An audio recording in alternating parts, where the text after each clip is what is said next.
In my last vidcast, I talked about the drivers of growth which are sustainable, also known as intrinsic growth drivers. This time we're looking at extrinsic growth drivers. As the name might suggest, extrinsic growth drivers are the economic influences which contribute to the growth of an area but which originate outside of that area. They're not a result of any microeconomic changes within the area, but they do come from activity, planning and events which occur temporarily.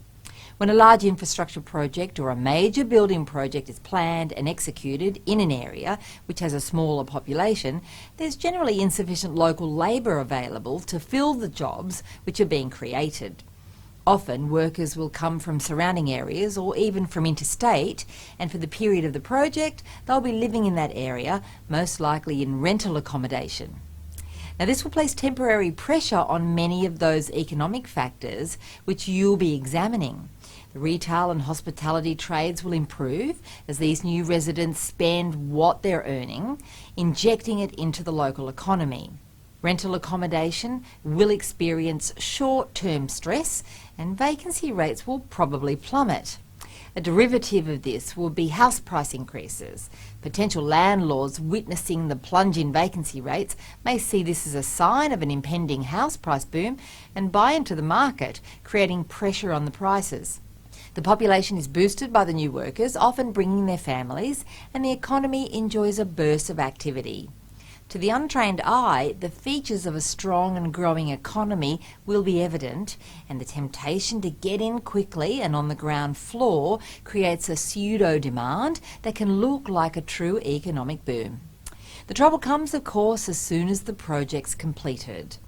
The workers move on to the next project, probably in another town, and the vacancy rates begin to rise. The funds which were being injected into the economy also dry up, and many small businesses which may have started up or flourished during the building of that project close down.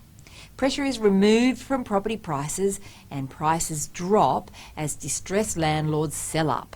Often values can return to pre-boom days and investors are left with property that's difficult to rent and hard to sell. Similar results can come from other external sources.